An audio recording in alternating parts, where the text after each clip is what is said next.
بسم الله الرحمن الرحيم نحمده ونصلي على رسوله الكريم أعوذ بالله من الشيطان الرجيم ادعو إلى سبيل ربك بالحكمة والموعظة الحسنة وجادلهم بالتي هي أحسن. صدر اجلاس حضرت مولانا مفتی معز الدین صاحب دامت برکاتہم، مولانا ڈاکٹر عبدالرشید ندوی صاحب، مولانا محفوظ الرحمان فاروقی صاحب، مولانا الیاس احمد خان فلاحی صاحب، اس بافیض ادارے کی مجلس منتظمہ کے صدر جناب حاجی عبدالجبار صاحب، ہمارے بہت ہی قابل احترام دوست جناب خالد سیف الدین صاحب، محترم ایڈوکیٹ ایس ایس قاضی صاحب، ایڈوکیٹ بہاؤالدین صاحب، مائع ناز عالم دین اور صاحب نظر مصنف حضرت مولانا صدر الحسن مدنی صاحب، مولانا نسیم الدین مفتاحی صاحب، مولانا واجد قادری صاحب، حضرات علماء کرام اور دانشوران ذی احترام، مجھے چونکہ آپ تک بورڈ کا پیغام پہنچانا تھا اور میں اس ادارے کا خادم ہوں، ہمارے بزرگوں نے کچھ خدمت اس کی مجھ سے متعلق کی ہے، اس لیے میں خود آپ سے بات کرنے کے لیے بے چین تھا.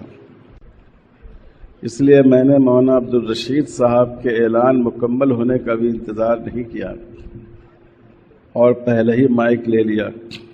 میں معذرت خواہ ہوں کیونکہ 1:45 بجے تک وقت ہے اور اب آپ دیکھیے کہ شاید آدھا گھنٹہ بھی باقی نہیں.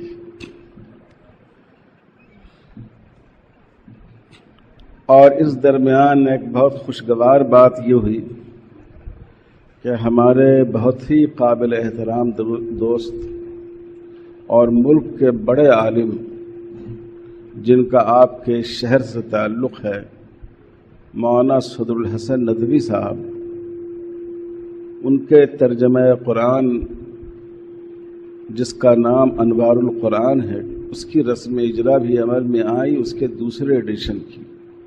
اتنے کم وقت میں شاذ و نادر ایسا ہوتا ہے کہ اردو کی کوئی دینی کتاب اس کا ایڈیشن ختم ہو جائے. مجھے اس ترجمے کے جا بجا پڑھنے اور اس سے فائدہ اٹھانے کی سعادت حاصل ہوئی ہے. ماشاءاللہ بہت رواں، بہت آسان اور بہت سادہ ترجمہ ہے، اور میں آپ حضرات سے درخواست کرتا ہوں کہ ضرور آپ حضرات اس ترجمے سے استفادہ کریں. اب بلا تمہید عرض کرتا ہوں کہ میں نے قرآن مجید کی ایک آیت ابھی آپ کے سامنے پڑھی. یہ بڑی اہم آیت ہے. اس میں علماء کی، دانشوروں کی، ملت کے خواص کی، دعوتی کام کرنے والے ذمہ داروں کی ڈیوٹی بتائی گئی ہے. اللہ تعالیٰ نے فرمایا ادعو الی سبیل ربک بالحکمہ، اپنے پروردگار کے راستے کی طرف دعوت دو، لیکن یاد رکھنا یہ دعوت حکمت کے ساتھ ہو. والموعظۃ الحسنہ، بہتر اسلوب میں، بہتر انداز پر واعظ و نصیحت بھی کرو، اور جتنا بہتر سے بہتر طریقہ ہو سکتا ہے وجادلہم باللتی ہی احسن، اس طریقے پر ڈیبیٹ بھی کرو. دلائل کے ذریعے اسلام کی سربلندی کو، اس کی عظمت کو، عقل انسانی اور ضرورت انسانی اور اللہ تعالیٰ کی پیدا کی ہوئی فطرت سے اس شریعت کی ہم آہنگی اور موافقت کو یہ بھی لوگوں پر واضح کرو۔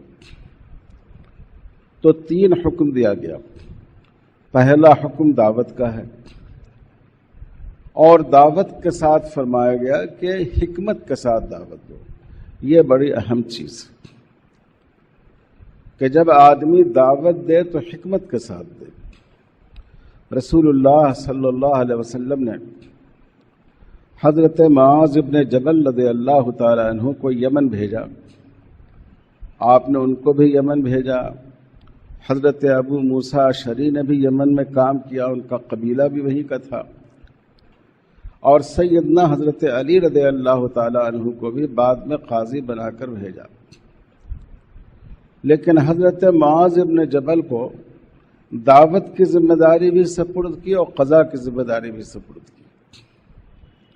تو آپ نے حضرت معاذ سے فرمایا کہ تم اس قوم میں جا رہے ہو، دیکھو پہلے ان کو ایمان کی دعوت دینا، ایسا نہ ہو کہ دین کی پوری فہرست ان کے سامنے پیش کر دو، وضو اور استنجے سے لے کر میراث تک جو فقہی ابواب ہے ہمارے ہاں، شریعت کے ان تمام احکام کو ایک ساتھ پیش کر دو، ایسا نہیں، ایمان کی دعوت دو۔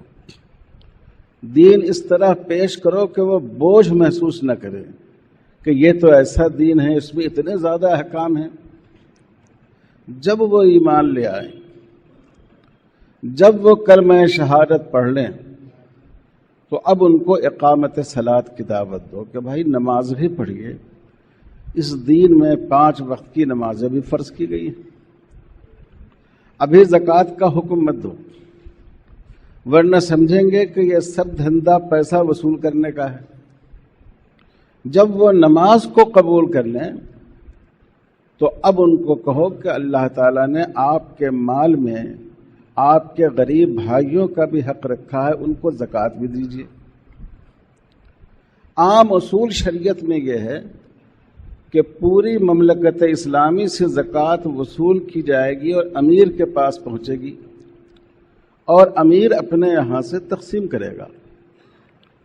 چنانچہ ہر جگہ سے زکوٰۃ وصول کر کے رسول اللہ صلی اللہ علیہ وسلم کے پاس آتی تھی، آپ کے بعد خلفائے راشدین کے پاس آتی تھی، پھر وہاں سے تمام زکوٰۃ تقسیم کی جاتی تھی۔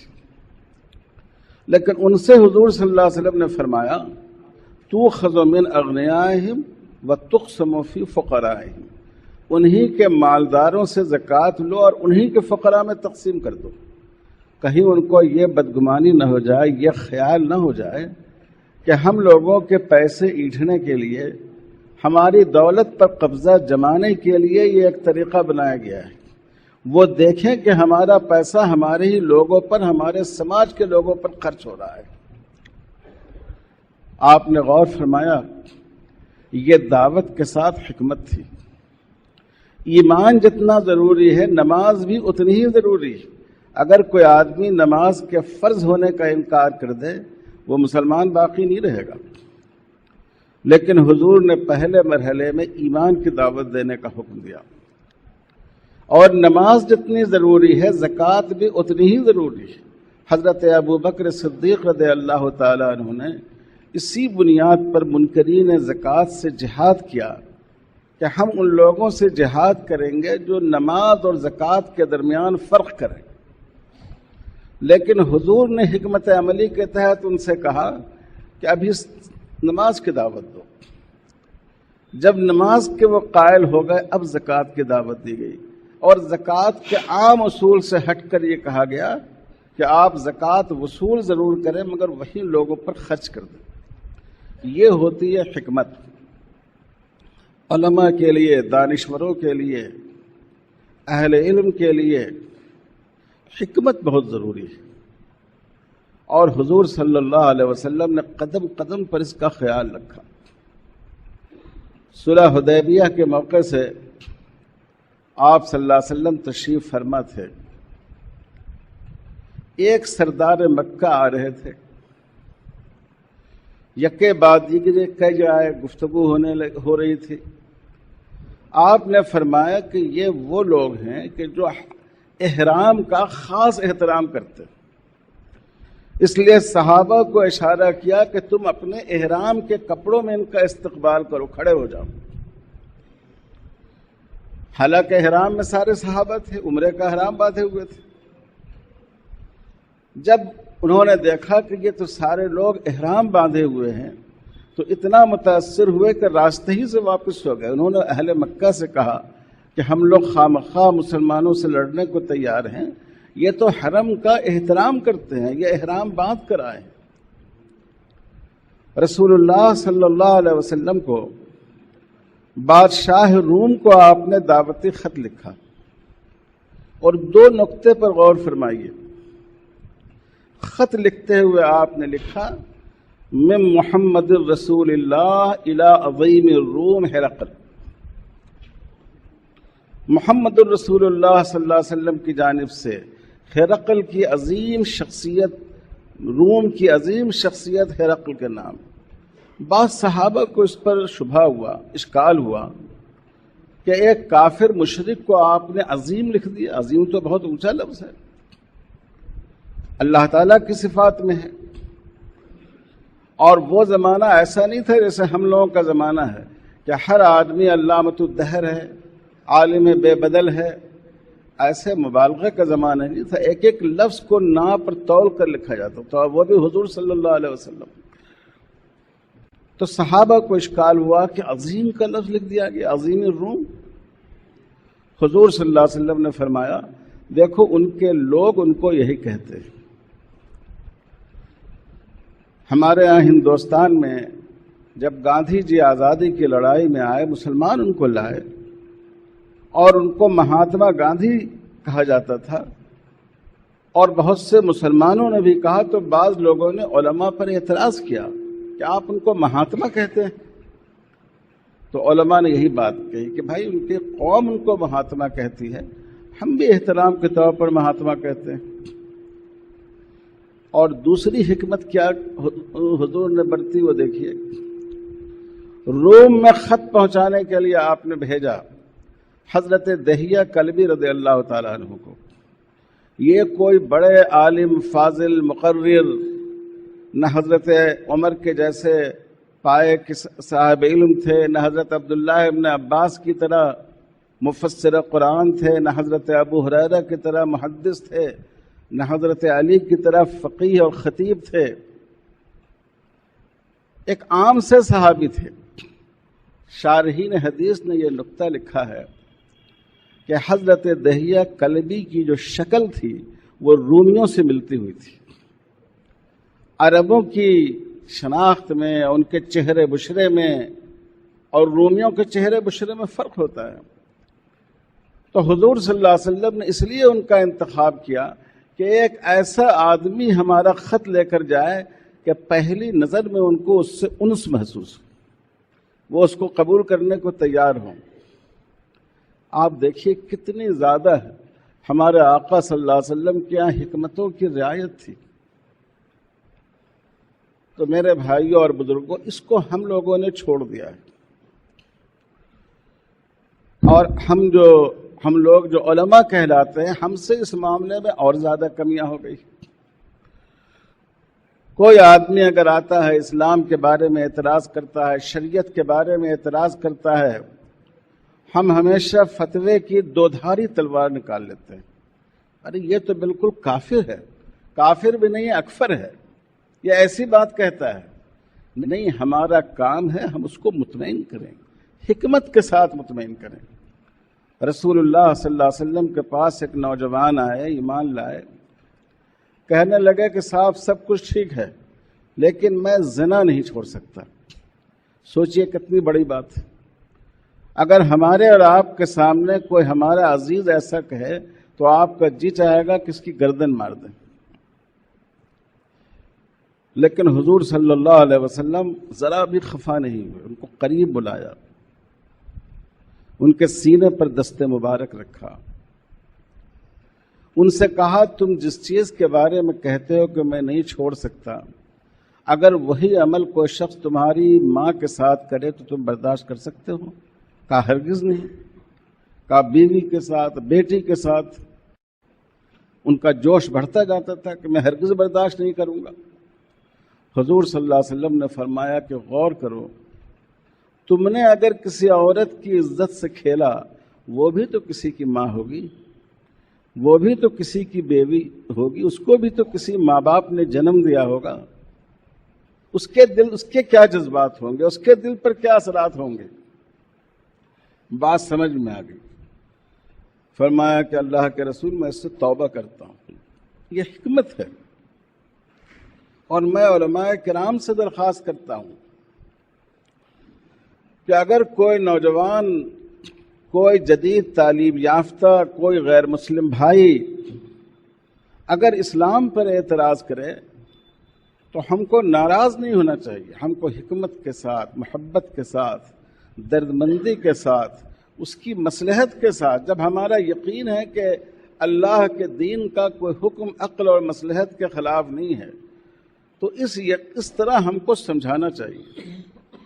سر سید احمد خان مرحوم سے ہمارے طبقہ علماء کا بہت اختلاف رہا ہے، وہ بڑے محسن بھی تھے، عصری تعلیم کی مسلمانوں میں بنیاد رکھی سر سید احمد خان نے، لیکن ان کے بعض افکار ایسے تھے جو قابل اتفاق نہیں تھے۔ اللہ تعالیٰ ان کے مغفرت فرمائے، ان کے درجات بلند فرمائے۔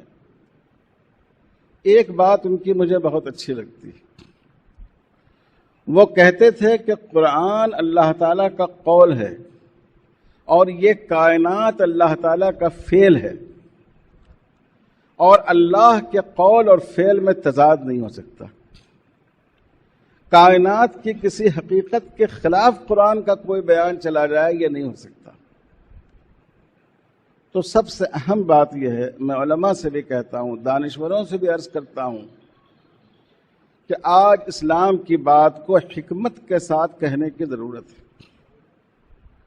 اگر کوئی مسئلہ آپ کے، اب اس وقت پردے کا مسئلہ چل رہا ہے، اگر آپ ان کے سامنے حجاب کی آیت پڑھ دیجئے تو جو نیک دل مسلمان ہوگا وہ تو آمنا و صدقنا کہے گا، کہنا چاہیے، لیکن جو قرآن ہی پر ایمان نہیں رکھتا ہو، جو دین ہی پر یقین نہیں رکھتا ہو، وہ آپ کی بات کیسے قبول کرے گا؟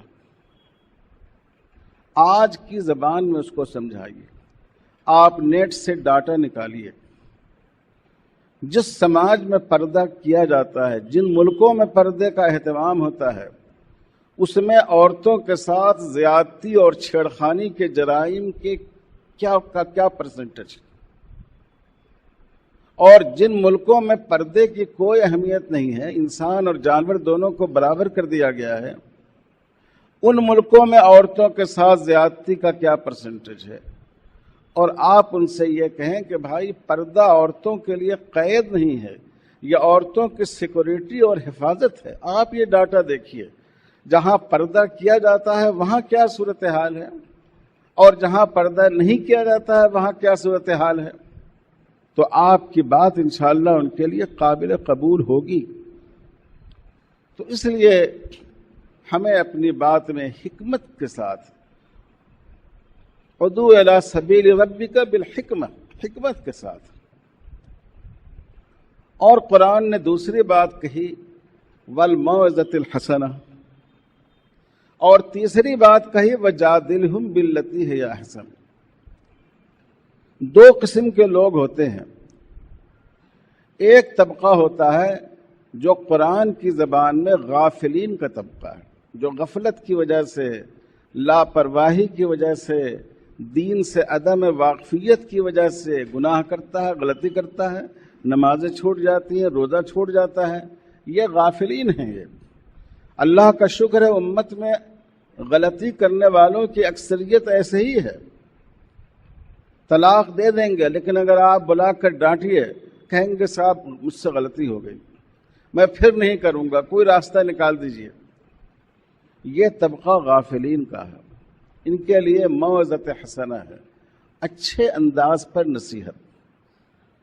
اچھے انداز پر نصیحت سے مراد یہ ہے محبت کے ساتھ اور حکمت کے ساتھ ان کو نصیحت کی جائے، ان کو قائل کیا جائے۔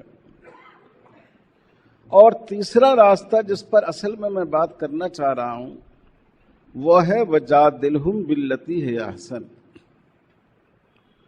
اور جو سب سے بہتر طریقہ ہو اس طریقے پر ان سے مباحثہ کیجیے، ڈبیٹ کیجیے۔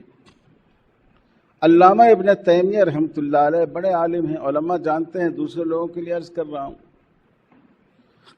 وہ فرماتے ہیں کہ قرآن نے موعظت کے ساتھ عربی گرامر کے اعتبار سے سادہ صیغہ صفت استعمال کیا، حسنہ، اچھی نصیحت،